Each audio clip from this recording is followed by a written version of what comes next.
2024 আসন্ন লোকসভা নির্বাচনে এবারে হুগলি কেন্দ্রের ভারতীয় ন্যাশনাল জনতা দলের প্রার্থী নেতাজি অনুরাগী অজন্তা সরকার।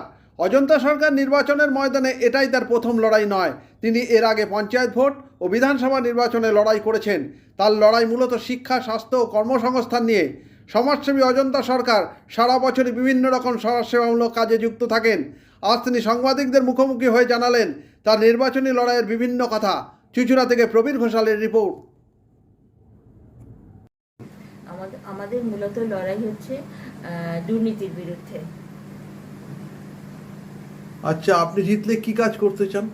আমি যদি জিতি, আমার প্রধান কাজ হবে আমাদের বেকার সমস্যার সমাধান এবং নতুন শিল্প স্থাপন, বন্ধ হুগলির যে কারখানাগুলো রয়েছে সেগুলোকে খোলার ব্যবস্থা করা, আর হচ্ছে মানুষের যাতে শিক্ষিত বেকারদের যাতে এখন যেমন শহীদ মিনারের তলায় তাদের জায়গা হয়েছে, তারা চাকরি পাচ্ছে না, সেই রকম যেন অবস্থা না হয় সেটাই দেখা। এটা বলার কথা যে আমি যাদের সঙ্গে আজকে এই প্রার্থী পদে প্রতিদ্বন্দ্বিতা করছি তাদের মধ্যে রয়েছেন লকেট চ্যাটার্জি, যিনি সাংসদ ছিলেন, এবং রয়েছেন রচনা ব্যানার্জি, তিনি তো সমস্ত পশ্চিমবাংলার ঘরে ঘরে খুবই পরিচিত ব্যক্তিত্ব, দিদি নাম্বার ওয়ানের দিদি রচনা ব্যানার্জি। আরও অনেকেই রয়েছেন আমার সঙ্গে, আমার যারা রয়েছেন, যারা প্রার্থী পদে প্রতিদ্বন্দ্বিতা করছেন। তবে আমি আমার হুগলিবাসীকে, মানে আমাদের যে এলাকাটি রয়েছে সেই হুগলিবাসীদের বলতে চাই যে আমাদের যদি একটু ওনারা ভোট দিয়ে এগিয়ে দিতে পারেন। আমি তো জয়ের কথা ভাবছি না, কারণ জয় তো অনেকটা দূরস্থ। একটু ভালো জায়গায় ভালোভাবে যাতে একটু ভোট পাই, সেই জন্যই আমার এই নির্বাচনে আসা।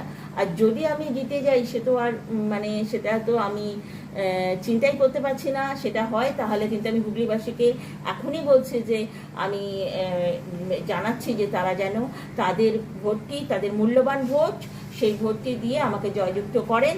এবং আমি বিভিন্ন সময় আমি এটাই বলছি যে আমি রয়েছি, আমি সমাজসেবায় রয়েছি, আমি সমাজসেবা, আমার এনজিও চালাই। সুতরাং আমরা গ্রাসরুট পিপল এবং আমরা সাধারণ মধ্যবিত্ত মানুষের সাথেই কাজ করি।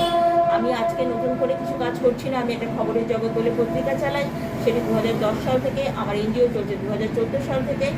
আর আমি জিতি বা না জিতি, আমরা সাধারণ মানুষের সঙ্গে আছি, তার সমস্যার সঙ্গে রয়েছি এবং সমস্যা সমাধানের সামান্যতম হলেও সমাধান করার চেষ্টা করি। আর এই প্রার্থী পদে আমি হুগলিবাসীর কাছে আমি এইটুকুই আমি তাদের কাছ থেকে চাই যে তারা যেন আমাকে ভোট দেয়। আমি বলবো না, তারা দেখে শুনে বিচার করে যদি মনে করেন আমি যোগ্য প্রার্থী, তাহলে যেন আমাদের ভোট দেন।